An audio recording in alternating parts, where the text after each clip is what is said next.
Alhamdulillah, kita kembali bersyukur pesta demokrasi kita, pesta rakyat kita telah selesai dengan baik, telah selesai dengan suasana yang aman dan kondusif. Ini adalah nikmat dari Allah Subhanahu wa Ta'ala. Tinggal kita menunggu siapa nantinya yang akan menjadi pemimpin bagi kita sebagai bonus dari Allah Subhanahu wa Ta'ala. Alhamdulillah, semua calon-calon kita adalah orang-orang yang terbaik, semuanya muslim, walaupun tentunya tidak ada manusia yang sempurna. Tidak ada manusia yang sempurna dan paripurna, hanya milik Allah Subhanahu wa Ta'ala. Pasti semua punya kekurangan. Tetapi kita bersyukur kepada Allah Subhanahu wa Ta'ala. Negeri kita yang mayoritas muslim ini luar biasa. Mudah-mudahan Allah Ta'ala senantiasa menjaga negeri yang kita cintai. Tentunya siapa nanti yang akan menjadi pemimpin bagi kita sekalian pasti sesuai dengan kualitas ketakwaan masyarakatnya. Siapakah dia? Maka Rasulullah SAW sudah menjelaskan kepada kita semua 1400 tahun lebih yang lalu. Rasulullah bersabda dalam hadis sahihnya, Abu Bakar radhiyallahu anhu, an Nabi sallallahu alaihi wasallam, yang diriwayatkan oleh Imam Hakim, hadis sahih. Kama takunu yuwalla alaikum. Kata Rasulullah bahwa sebagaimana keimanan masyarakat kalian, sebagaimana keislaman kalian, sebagaimana ketakwaan kalian, maka begitu juga nanti pemimpin yang Allah berikan kepada kita sekalian. Karena pemimpin itu adalah sinkron dengan masyarakatnya. Ulama hadis menjelaskan hadis ini. Apabila masyarakatnya jahat, apabila warganya zalim, apabila masyarakatnya bermaksiat kepada Allah, maka Allah akan memberikan kita pemimpin yang serupa dengan kelakuan masyarakatnya. Tetapi apabila kita bertakwa dengan baik kepada Allah, maka Allah juga akan memberikan kita pemimpin yang bertakwa, pemimpin yang bertanggung jawab amanah. Karena pemimpin menurut Rasulullah adalah bonus, hadiah dari hasil ketakwaan kita kepada Allah Subhanahu wa Ta'ala. Maka kita akan diberikan pemimpin yang terbaik. Hal ini juga telah dijelaskan Allah Subhanahu wa Ta'ala dalam Al-Quran, Al-An'am 129.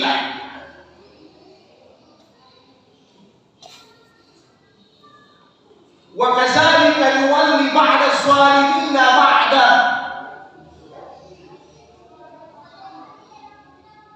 Bima kanu yaksibun.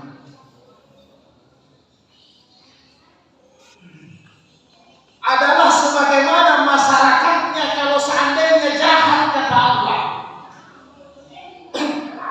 Warga di negeri itu buruk kelakuannya, zalim tingkahnya, maka di antara mereka akan diangkat sebagai pemimpin yang zalim juga, kata Allah.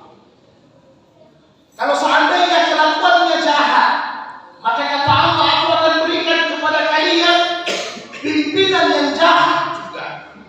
Bima kanu yaksibun. Karena pemimpin itu adalah hasil dari usaha kita. Pemimpin itu adalah hasil dari sifat warganya sendiri. Imam Ar-Razi rahimahullah dalam tafsirnya menafsirkan ayat ini bahwa sesungguhnya apabila warga masyarakat manusia ingin mendapatkan pemimpin yang sempurna, yang baik, maka hendaknya mereka meninggalkan kejahatan. Hendaknya mereka taat kepada Allah, menghindarkan semua diri mereka dari kemaksiatan, saling tolong menolong kepada kebaikan, bukan sebaliknya tolong menolong dalam keburukan dan kemaksiatan. Maka kalau mereka berbuat baik kepada Allah, maka Allah akan berikan pemimpin yang baik. Karena pemimpin menurut ahli tafsir adalah bisa menyebabkan rahmat bagi masyarakatnya, dan pemimpin juga bisa menyebabkan azab bagi masyarakatnya. Kalau kita ingin pemimpin bisa menjadikan rahmat bagi kita, maka perbaiki ketakwaan dan kualitas keimanan kita semua. Demikian pun sebaliknya, saudaraku yang berbahagia. Maka mudah-mudahan Allah Subhanahu wa Ta'ala memberikan kita kekuatan, memberikan kita ketabahan dan kesabaran, memberikan keistiqamahan bagi kita semua untuk taat dan bertakwa kepada Allah Subhanahu wa Ta'ala. Tentunya untuk memilih pemimpin di zaman demokrasi pasti semua kita pro kontra, pasti berbeda pendapat. Tetapi yang sempurna, kata Abu Hurairah radhiyallahu anhu, buka dada-dada kalian seluas-luasnya, berlakulah arif dan bijaksana, terimalah segala perbedaan, tetapi jangan saling caci mencaci, saling hina menghina, saling jelek menjelekkan. Apalagi kita semua ini adalah muslim, apalagi kita menjelekkan personal pribadi orang, itu urusannya Allah Subhanahu wa Ta'ala. Diperintahkan bagi kita untuk menutup aib saudara kita. Kata Rasulullah dalam hadis-hadis sahih, siapa yang menutup aib saudaranya seorang muslim, maka Allah akan menutup aibnya di dunia dan di akhirat. Tetapi siapa yang membuka aib saudaranya yang muslim, membuka kejahatannya, maka Allah juga akan membuka nanti aibnya di hari kemudian. Akan didedahkan aibnya kepada semua manusia nanti di hari kemudian. Maka saudara yang berbahagia, alhamdulillah, ini juga bertepatan sudah masuk hampir pertengahan Sya'ban. Maka jangan putus-putus berdoa rahmat dan panjang umur kepada Allah. Mudah-mudahan Allah sampaikan kita di bulan suci Ramadan. Allahumma sallim ila Ramadan. Ya Allah, sampaikan kami dengan selamat bulan suci Ramadan. Barik lana Sya'ban wa balikna fi Ramadan. Berkahi kami, berikan keafiatan, kesehatan di bulan Sya'ban ini, dan sampaikan kami di bulan suci Ramadan. Tinggal ini waktu kita untuk mempersiapkan diri, menerima dan melayani tamu yang sangat mulia. Karena Rasulullah memerintahkan kepada kita dalam hadis-hadis sahih, "Man kana yu'minuna billahi wal yawmil akhir falyukrim dha'ifah." Barang siapa yang mencintai, beriman kepada Allah dan hari kemudian, hendaknya dia melayani, menghormati tamunya yang datang. Maka kata ulama, tamu yang mana yang paling sempurna, tamu yang mana yang paling baik selain daripada bulan suci Ramadan yang akan mendatangi kita selama 1 bulan lamanya.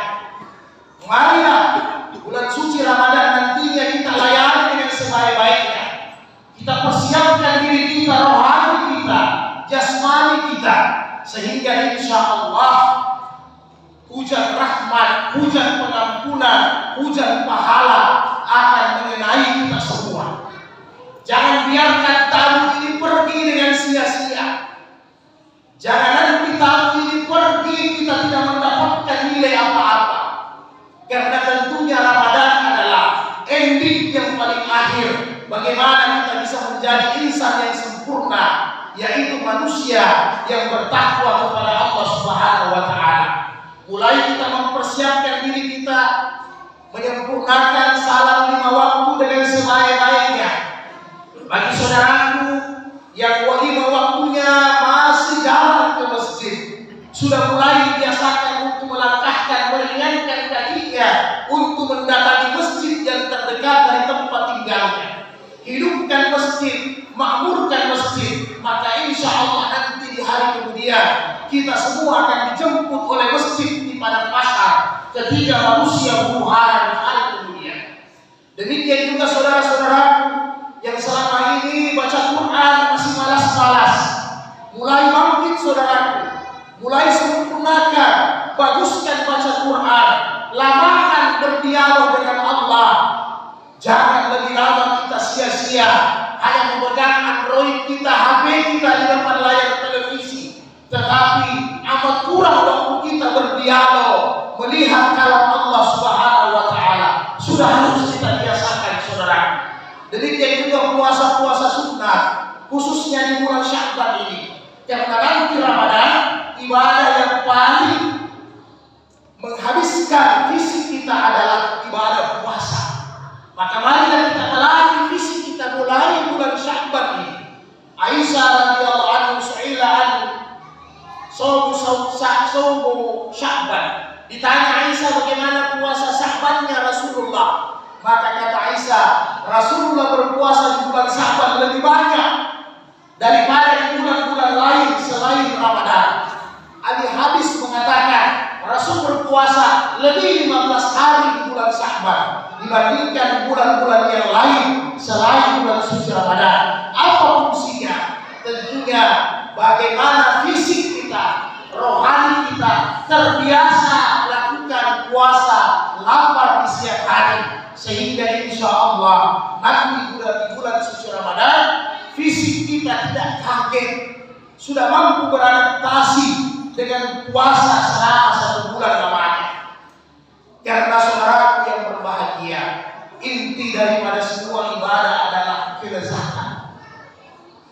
Kalau kita tidak merasakan kelezatan dalam semua ibadah, maka dipertanyakan ibadah kita. Jangan sampai nanti puasa sembahyang baca Quran hanya sekedar melepas kewajiban kita kepada Allah, tapi tidak merasakan bagaimana nikmatnya itu ibadah, bagaimana lezatnya itu ibadah. Seperti mana kita memakan makanan favorit kita, mencicipi makanan yang paling kita suka, harusnya begitu perasaan kita ketika beribadah kepada Allah. Ada rasa kelezatannya, ada rasa nikmatnya, ada rasa manisnya. Mudah-mudahan Allah ampuni segala dosa-dosa kita. Amin ya rabbal alamin. Barakallahu fil Qur'anil karim wa nafa'ani bil ayati wa zikril hakim wa taqabbala minni wa minkum tilawatahu innahu was-sami'ul